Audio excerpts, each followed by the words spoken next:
하나님의 말씀 보시겠습니다. 하나님 말씀은 다니엘서 6장에 있는 말씀이 되겠습니다.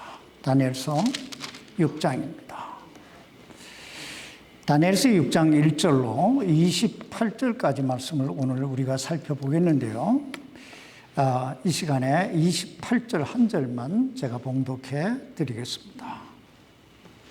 이와 같이 이 다니엘이 다리오의 통치와 페르시아 사람 고레스의 통치 때에 형통하였더라. 기도하십시다. 살아계신 아버지 하나님, 하나님께서 우리를 사랑하셔서 죄와 사망에서 구원하시고 우리 안에 영생의 소망을 주신 것을 감사합니다.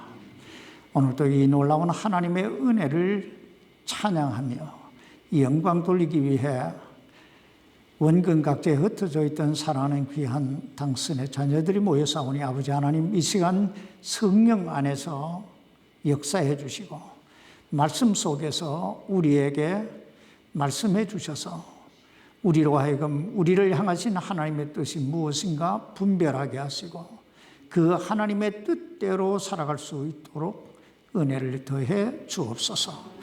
오늘 이 연약하고 부족한 종을 붙드시고 사용해 주시기를 예수님 이름으로 기도하옵나이다. 아멘. 착석해 주시기 바랍니다. 오늘 이 다니엘서 6장은 다니엘이, 하나님의 사람 다니엘이 어떤 유형의 신앙을 가지고 있었는가 하는 것을 우리에게 보여주고 있습니다. 그리고 우리가 지금 공부하고 있는 이 다니엘서의 주제는 하나님은 이 세상 모든 역사를 주관하시는 역사의 주인이시다 하는 것이 이 다니엘서의 주제입니다. 그러므로 하나님은 한 나라를 세우기도 하시고 또 한 나라를 폐하기도 하시고 또 어떤 사람을 택하여 세우기도 하시고 또 어떤 사람을 폐하기도 하시는 것을 우리가 보게 됩니다. 오늘 이 다니엘서 6장 말씀에 들어가기 전에 다니엘서 5장 마지막 부분인 다니엘서 5장 30절로 31절까지의 말씀을 보시기 바랍니다. 그날 밤에 갈대아 사람들의 왕 벨사살이 죽임을 당하고 메대 사람 다리오가 그 왕국을 취하였는데 그때 그는 62세가량이더라. 이제 그 찬란했던 바벨론 제국은 몰락을 하고 새로운 제국,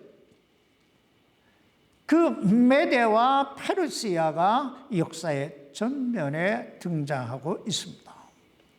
여러분, 이 모든 일을 행하신 분이 누구실까요?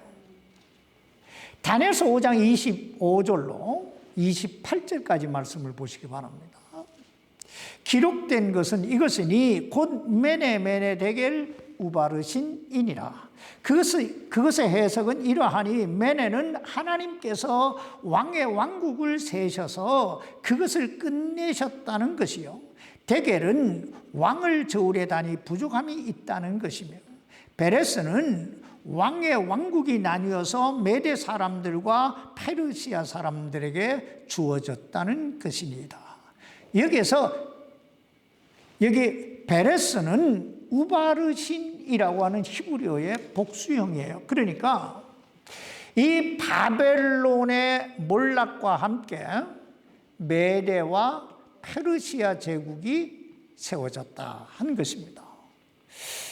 그렇다면 여러분, 지금 이 모든 일을 행하신 분이 누구시라고요? 하나님. 그렇습니다.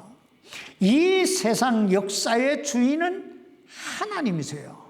그러므로 그 하나님의 계획대로 때를 다한 바벨론 제국은 역사의 무대에서 사라지게 되고 이제 새로운 나라 메대와 페르시아 제국이 역사의 전면에 등장하게 됩니다.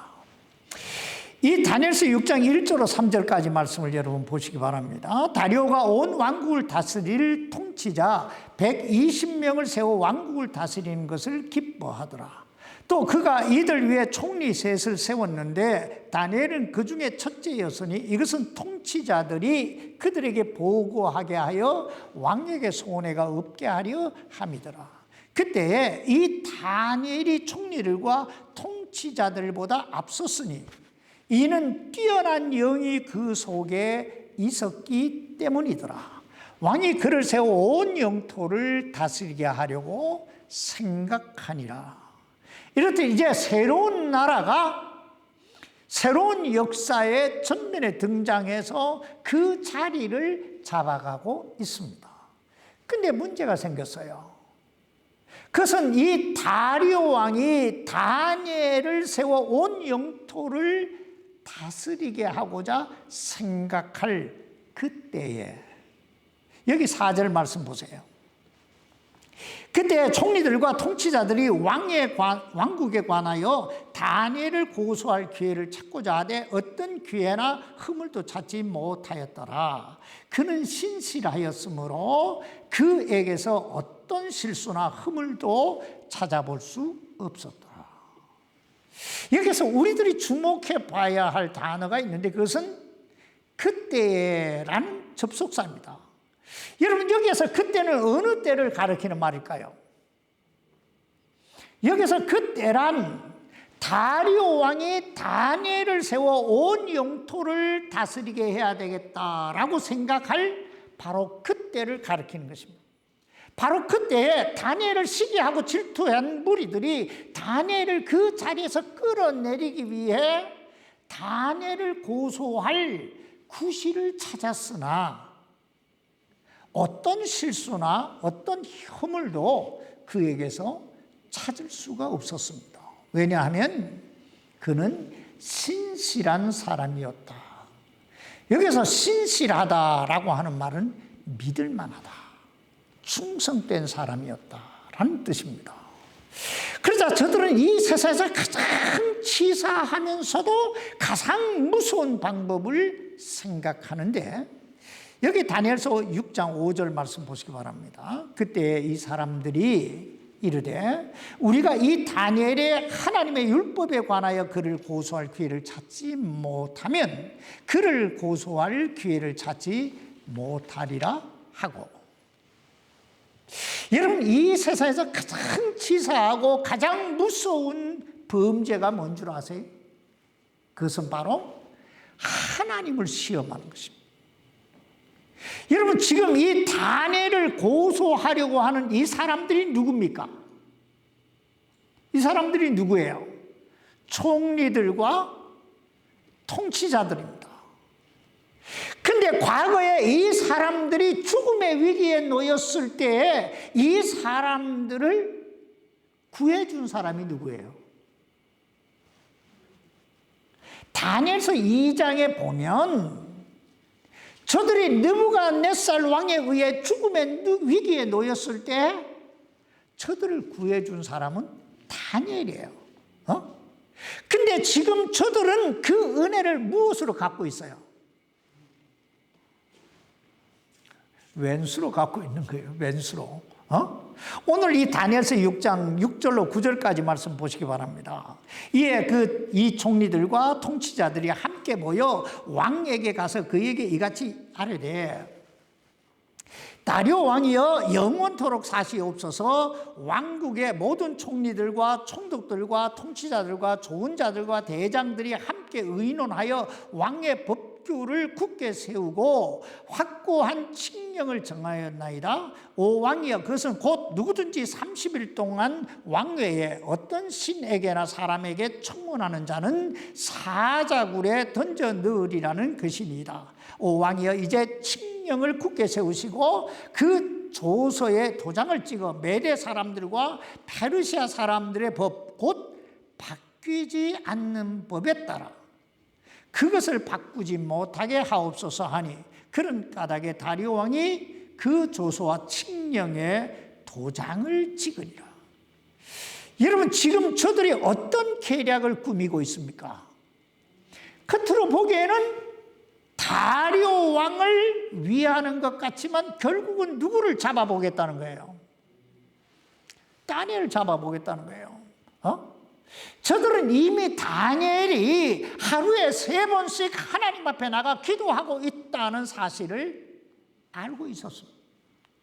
그러므로 저들은 누구든지 왕 외에 어떤 신에게나 사람에게나 청원하는 자는 사자굴에 던져 넣게 하자고, 그것을 아주 법으로 정하자고 한 거예요.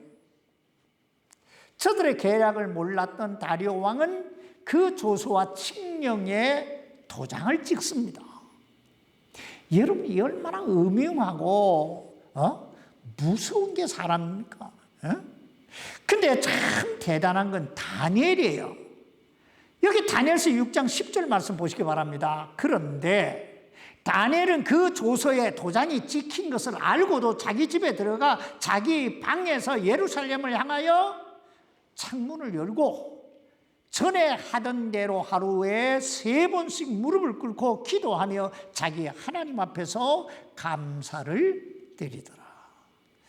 여러분, 참 얼마나 놀랍습니까? 하나님께 기도하면 사자굴에 던져 넣으리라는 그 조서에 왕의 도장이 의인이 딱 찍힌 것을 다 알면서도 하루에 3번씩, 그것도 창문을 활짝 열어놓고 무릎을 꿇고 하나님 앞에 감사의 기도를 드리고 있는 이 다니엘. 전 이 말씀 묵상하면서 참 얼굴이 떳떳해지는 느낌을 받았어요.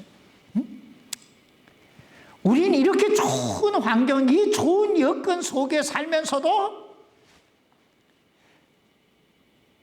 하루에 3번은 그냥 하루에 한 번도 기도하지 않을 때가 얼마나 많은데, 감사는 그냥 간구도 못할 때가 얼마나 많은데, 근데 다니엘은 하나님께 기도하면 사자굴에 던짐을 당하게 되리라고 하는 사실을 다 알면서도 어떻게 합니까? 하루에 한 번도 아니고 3번씩이나 하나님의 성전이 있는 그 예루살렘을 향해서 창문을 활짝 열어놓고 무릎을 꿇고 기도를 드리고 있으니, 참 우리 양심에 좀 찔리지 않아요? 그런데 여러분, 이 다니엘의 모습을 가장 보기 원했던 사람들이 누구였을까요? 이 기도하고 있는 다니엘의 모습을 가장 보기 원했던 사람들, 바로 그 계략을 꾸미고 꾸민 그런 사람, 그 사람들이었을 거예요. 여기 다니엘서 6장 11절로 12절 말씀 보시기 바랍니다. 그때 이 사람들이 모여서 다니엘이 자기 하나님 앞에서 기도하며 간구하는 것을 발견하고, 참 재밌어요. 이에 가까이 가서 왕의 칙령에 관하여 왕 앞에서 아뢰되, 오 왕이여, 왕께서 30일 안에 왕 외에 어떤 신에게나 사람에게 청혼을 하는 모든 자는 사자굴에 던져 넣으리라는 칙령에 도장을 찍지 아니하셨나이까 하니, 왕이 대답하여 아뢰되, 메대 사람들과 페르시아 사람들의 법 곧 바뀌지 않는 법에 따라 그 일이 사실이니라 하며, 이랬더니 왕에게 가서 그 법령을 다시 한번 리마인드 시키는 거예요. 확인시킨 다음에 다니엘을 고소합니다. 참 주도 면밀해요. 여기 13절 말씀 보세요. 그때 그들이 왕 앞에서 응답하여 아뢰되, 오 왕이여, 유다의 포로된 자들의 자손에 속한 저 다니엘이 왕과 왕의 도장을 찍은 그 칙령을 중히 여기지 아니하고 하루에 3번씩 청원하였나이다 하니, 계속 14절 말씀 보세요. 이에 왕이 그 말을 듣고 자신을 심히 못마땅하게 여기며 다니엘을 건져내려고 그에게 마음을 쓰며 해가 질 때까지 그를 건져내려고 애를 쓰니라. 여러분, 왜 다리오 왕이 자신을 심히 못마땅하게 여겼을까요? 아차한 거예요. 야, 이거 속았구나 한 거예요. 이들의 계략에 내가 말려들었구나. 그래서 다니엘을 건져내려고 해가 지도록 마음을 쓰고 애를 썼다는 것입니다. 그런데 그때에 참, 그때라는 단어가 참 많이 나와요. 15절입니다. 그때 이 사람들이, 왕이 이런 마음을 쓰고 있다는 것을 다 안 이 사람들이 모여 왕에게로 나와 왕에게 아뢰되, 오 왕이여, 메대 사람들과 페르시아 사람들의 법을 아시옵소서. 곧 왕이 굳게 세우는 어떤 칙령이나 법규도 바꿀 수 없나이다 하니. 법을 들고 나오니까 왕도 꼼짝 못하는 거예요. 사실 그 당시 한 번 정해진 왕의 어떤 칙령이나 법규는 아무리 왕이라고 해도 함부로 바꿀 수 없었던 것 같아요. 그래서 하는 수 없이 다니엘을 사자굴 속에 던져 넣습니다. 16절로 17절입니다. 이에 왕이 명령하며 그들이 다니엘을 끌어다가 사자굴에 던져 넣으니라. 이제 왕이 다니엘에게 말하여 이르되, 내가 계속해서 섬기는 내 하나님이 너를 건지시리라 하니라. 사람들이 돌 하나를 가져다가 그 굴에 어귀에 두고 왕이 자기의 도장과 귀족들의 도장으로 그 굴에 봉인을 쳤으니 이것은 다니엘에 관하여 결심한 바를 아무도 바꾸지 못하게 하려 함이었더라. 이렇게 다니엘은 그 정적들이 쳐놓은 올무에 걸려서 꼼짝없이 사자굴에 던짐을 당하고 말았습니다. 여러분, 과연 이 다니엘의 운명은 어떻게 되었을까요? 우리가 잘 아는 이야기지만 다시 한번 보십시다.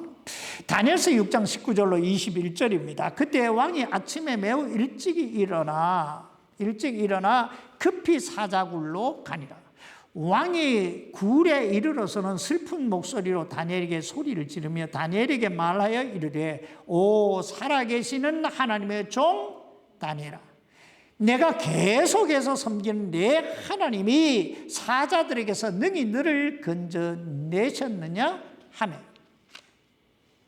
그때 다니엘이 왕에게 아뢰되, 오 왕이여, 영원토록 사시옵소서. 여러분, 다니엘이 죽었습니까? 살았습니까? 그렇다면 다니엘은 어떻게 살 수 있었을까요? 계속 22절로 23절 말씀 보세요. 내 하나님께서 자신의 천사를 보내사 사자들의 입을 막으셨으므로 사자들이 나를 해치지 못하였사오니 이는 그분 앞에서 무죄함이 내 안에서 드러났기 때문이니이다. 또 오 왕이여, 왕 앞에서도 내가 아무 해를 끼치지 아니하였나이다 하니라. 이에 왕이 그로 인해 심히 즐거워하며 명령하여 그들이 다니엘을 굴에서 끌어올리게 하며, 이에 그들이 다니엘을 굴에서 끌어올린 즉 그에게 아무 상처도 보이지 아니하였으니 이는 그가 자기 하나님을 믿었기 때문이더라. 여러분, 다니엘이 어떻게 사자굴에서 무사히 살아날 수 있었다고 말씀하고 있습니까? 두 가지예요. 첫째는 그가 무죄했기 때문이고, 즉 죄가 없었기 때문입니다. 둘째는 다리오 왕의 말대로 다니엘이 계속해서 섬기는 그 하나님께서 자신의 천사를 보내어 사자들의 입을 막으셨기 때문입니다.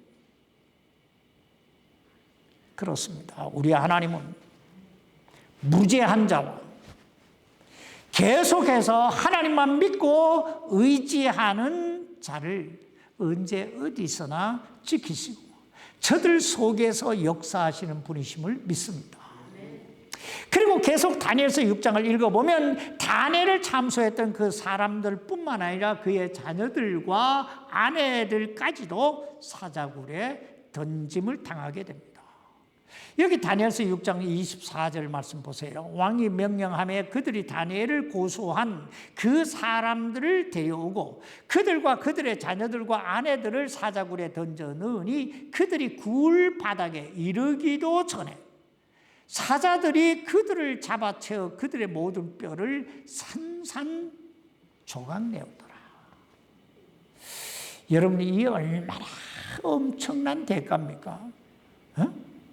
그리고 계속 읽어보면 다리오 왕이 조서를 내려 모든 백성들과 민족들로 하여금 다니엘의 하나님 앞에서 떨며 두려워하라고, 즉 하나님을 경외하라고 명을 내립니다. 왜냐하면 그 하나님만이 살아계시고 영원토록 변치 아니하시고 그 권세가 무궁하시고 인간을 구원하시며 하늘과 땅에서 이적을 행하시는 분이시라는 사실을 다리오가 목격했기 때문에요. 그리고 마지막 28절에 보면 이 다니엘이 다리오의 통치와 페르시아 사람 고레스의 통치 때에 형통하였더라, 이렇게 말씀을 하고 있습니다. 여러분, 오늘 우리가 이 말씀 속에서 어떤 교훈을 배워야 할까요? 우리가 오늘 이 말씀 속에서 배워야 할 교훈은 첫째, 하나님만이 이 세상 모든 것을 주관하시는 주권자가 되신다는 것입니다. 그러므로 우리가 이 세상을 살아갈 때 그 하나님만을 더욱더 믿고 의지하며 살아야 한다는 거예요. 여러분, 누가 바벨론의 때를 정하시고 또 누가 벨사살 왕의 때를 정하십니까? 하나님이 정하십니다. 그럼 누가 메대와 페르시아를 세우시고 누가 다리오 왕을 세우십니까? 이 역시 하나님이 세우시는 거예요. 그럼 누가 사자굴에 던짐을 당한 그 다니엘을 사자들 속에서 안전하게 지켜주십니까? 하나님이 지켜주시는 거예요. 그렇다면 우리는 누구를 믿고 누구를 의지하며 살아야 될까요? 여기 다니엘서 6장 23절 말씀 보세요. 이에 왕이 그로 인하여 심히 즐거워하며 명령하여 그들이 다니엘을 굴에서 끌어올리게 하며 이에 그들이 다니엘을 굴에서 끌어올린 즉 그에게 아무 상처도 보이지 아니하였으니 이는 그가 자기 하나님을 어떻게 해요? 믿었기 때문입니다. 이런 말이 있습니다. 기적은 하나님이 베푸시지만 그 하나님으로 하여금 그 기적을 베푸시게 하는 것은 바로 자기 자신이다. 그렇습니다. 잘 보세요. 천사를 보내어 사자들의 입을 막아주신 분은 하나님이시지만 그 하나님으로 하여금 그 천사를 보내시게 한 사람은 누구예요? 다니엘 자신입니다. 여기 23절 하반절을 보세요. 이는 그가 자기 하나님을 믿었기 때문에. 믿었기 때문에. 그러면 사랑하는 성도 여러분, 오늘 여러분 삶 속에 기적이 일어나기를 원하십니까? 그렇다면 하나님을 더욱더 믿고 의지하며 사시기를 바랍니다. 우리가 하나님 믿고 의지하며 산다는 건 세 가지예요. 첫째는 하나님의 살아계심을 인정하는 거예요. 둘째는 그 살아계신 하나님을 날마다 의식하며 사는 거예요. 그리고 셋째는 그 살아계신 하나님 앞에 기도와 간구로 날마다 하나님께 감사로 영광 돌리며 살아가는 것입니다. 오늘 이 다니엘 보세요. 그가 왕 이외에 어떤 신에게나 사람에게 구하면 사자 굴 속에 던져 넣으리라는 조서에 왕의 도장이 찍힌 것을 다 알고도 어떻게 합니까? 어떻게 해요? 손 집사님. 다니엘서 6장 10절 말씀 보세요.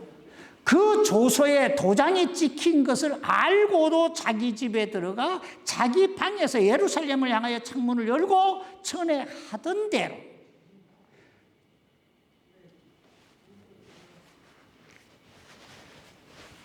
두 분이 일어나셔서 하실러?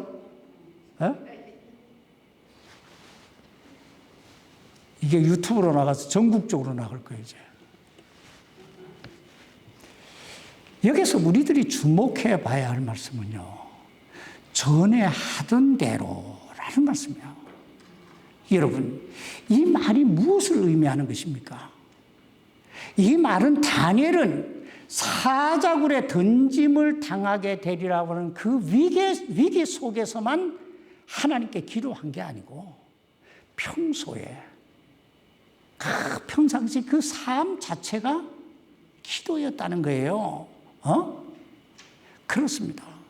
우리가 하나님을 믿는다고 하는 건요, 언제 어디서나 또 무슨 일을 하든 무슨 일을 만나든 늘 하나님을 의식하고 그분을 인정하고 그분 앞에 기도하고 그분의 영광을 드러내며 사는 것을 의미하는 거예요. 또 그럴 때 그 전능하신 하나님께서 우리 안에서 역사하시게 될 줄 믿습니다. 두 번째, 우리가 오늘 본문에서 배워야 할 교훈은, 우리가 하나님 안에 있는 한 위기는 언제나 새로운 역사와 새로운 삶의 진보를 이루게 하는 디딤돌, 도구가 된다는 것입니다. 오늘 이 다니엘서 6장 말씀의 스토리는 바벨론 제국을 무너뜨리고 새롭게 등장한 메대와 페르시아의 다리오 왕이 다니엘 안에 뛰어난 영, 즉 성령께서 다니엘 속에서 역사하시는 것을 보고 그를 세워 그 온 영토를 다스리게 하려고 생각할 때에, 바로 그때 그것을 시기하고 질투한 다른 총리들과 여기 통치자들이 다니엘을 어떻게든 그 자리에서 끌어내리기 위해 고소할 구실을 찾는 이야기로 시작되죠. 근데 우리가 이 다니엘서 6장 4절 말씀에서 보았듯이 저들은 다니엘에게서 그 어떤 구실, 그 어떤 허물도 찾을 수가 없었어요. 왜냐하면 다니엘은 어떤 사람이었어요? 신실한 사람이었기 때문입니다. 그러자 저들은 정말 하지 말아야 될 일을 합니다. 여러분, 그 일이 뭡니까? 그 일이 뭐예요? 바로 다니엘의 신앙, 즉 하나님의 권위에 도전한 거예요. 이제 다니엘은 인생 최대의 위기에 직면하게 됩니다. 그러나 그때까지도 하나님은 뒷짐만 지고 그냥 바라만 보고 계시는 것 같아요. 아무 일도 일어나지 않습니다. 아마 여러분들 신앙생활하면서 이런 경험해 보셨을 거예요. 나는 지금 힘들어 죽겠는데 하나님께서 어떻게든 좀 빨리 이 문제를 해결해 주셨으면 좋겠는데 하나님은 전혀 내 마음 내 사정 아시는지 모르시는지 그냥 아무런 역사도 일어나지 않아요. 여러분, 그럴 때 여러분 어떤 생각을 하시게 돼요? 정말 하나님 살아계신 거야?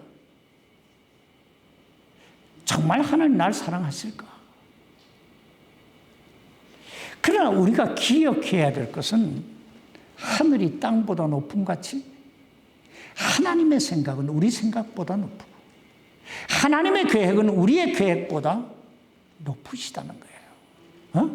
오늘 이 다니엘서 6장 스토리를 잘 보세요. 만약에 다니엘에게 이런 고난이 없었다면, 그래서 사자굴에 던짐을 당하지 않았다면 적어도 5가지 역사는 일어나지 않았을 거예요. 그 첫째는 아마 다니엘은 하나님께서 천사를 보내셔서 그 사자들의 입을 막으시는 그 기적을 보지 못했을 거예요. 둘째는 다니엘은 그 정적들, 즉 정치적으로나 신앙적으로 늘 다니엘을 위협하고 시기하고 질투했던 그 사람들을 단번에 처리할 수가 없었을 거예요. 그러나 이 일로 인하여 그동안 다니엘을 시기하고 질투했던 그 대적들이 어떻게 됩니까? 그냥 그 가족까지, 그 아내까지 다 사자굴에 일시에 던짐을 당하잖아요. 셋째, 그 당시 전 세계를 지배했던 다리오 왕이 하나님만이 정말 살아계신 분이시구나, 영원하시고 전 세계 역사를 주관하시고 인간을 구원하시는 구원자가 되시는구나 하는 것을 깨닫지 못했을 거예요. 응? 더 나아가서 이걸 깨닫지 못했다면 자신이 다스리는 온 나라와 백성들에게 하나님을 경외하라고 선포하지도 않았을 거예요. 넷째, 이 일이 아니었다면 다니엘은 이방 나라 메대와 페르시아에서 높아질 수도, 그리고 여기에 형통한 삶을 이루지도 못했을 것입니다. 여기 다니엘서 6장 13절 말씀 보세요. 그 당시 총리들과 통치자들이 다니엘을 누구라고 말합니까? 유다의 포로된 자들의 자손이라고 표현하죠. 여러분, 인종차별이요, 지금만 있는 게 아니에요. 옛날에는 훨씬 더 심각했어요. 그러므로 여기 잘 봐요. 포로로 잡혀온 사람이 이렇게 말하잖아요. 그러나 이 일로 인하여 다니엘의 위상이 완전히 바뀌잖아요. 아니, 이 일로 인하여 아무도 감히 다니엘을 포로 잡혀온 사람이라고, 유대인이라고 멸시할 수가 없었어요. 다섯째, 아마 여러분 중에도 사자굴에 던짐을 당한 다니엘의 이야기를 한두 번 들어보지 않은 분이 없을 거예요. 다 들어보셨죠? 근데 만약에 오늘 이 일이 없었다면, 우리 시우도요, 다니엘 얘기하면은 사자굴에 던짐 당하는 얘기부터 자기가 다 해요. 야곱이 이스라엘이 된 얘기까지 다 해요. 이 일을 통해서 하나님 주일학교에서 얼마나 이 다니엘 이야기를 많이 합니까? 참, 이 일이 없었다면 다니엘의 하나님은 전해지지 않았을 거예요. 그러므로 우리가 늘 마음속에 품고 살아야 할 것은, 우리가 하나님 안에 있는 한 그 무슨 일을 만나든지 또 어떤 위기, 어떤 시련을 겪게 되든지, 우리 하나님은 그 모든 일을 통하여 우리 생애 속에 가장 좋은 것을 허락하신다는 거예요. 마지막으로 세 번째, 우리가 오늘 본문에서 배워야 할 교훈은, 우리 하나님은 당신의 자녀들의 생애 속에 목적을 두고 행하시는 분이라는 거예요. 뭘 두고 행하세요? 목적이 있으시다. 우리가 인생을 살면서 늘 경험하게 되는 것이지만, 사람 그 누구도 내일 내 삶에 어떤 일이 일어나게 될지 아무도 모릅니다. 아니, 내일 일은 고사하고 한 치 앞도 내다보지 못하는 것이 인생이라고 하잖아요. 그래서 때때로 불안하고, 때때로 답답하고 초조하고 지칠 때도 있어요. 그러나 우리 하나님은 어떤 분이실까요? 우리 하나님은 내 삶에 내일 있을 일뿐 아니라 내 생애 속에 어떤 일을 만들어 가셔야 되겠다라고 하는 계획까지 다 가지고 계신 분이에요. 제가 서론에서도 말씀드렸듯이 하나님은 이 세상 역사의 주인이십니다. 아니, 이 세상 역사뿐 아니라 우리 한 사람 한 사람의 생명줄을 그 손에 쥐고 계시는 분이에요. 근데 우리가 늘 기억해야 할 건, 그 하나님, 우리 한 사람 한 사람에 대해 굉장한 목적을 가지고 계시다는 거예요. 우리가 성경을 읽어보면 하나님께서 한 사람을 택하시는 것을 보게 됩니다. 그 대표적인 사람이 아브라함이에요. 그리고 그 아브라함을 통하여 한 민족을 이루게 하십니다. 그 민족이 바로 이스라엘 민족이에요. 근데 그 선택받은 이스라엘 민족이 하나님을 떠나 우상을 숭배하고 세상 사람과 별반 다를 것 없이 살아가는 범죄를 범합니다.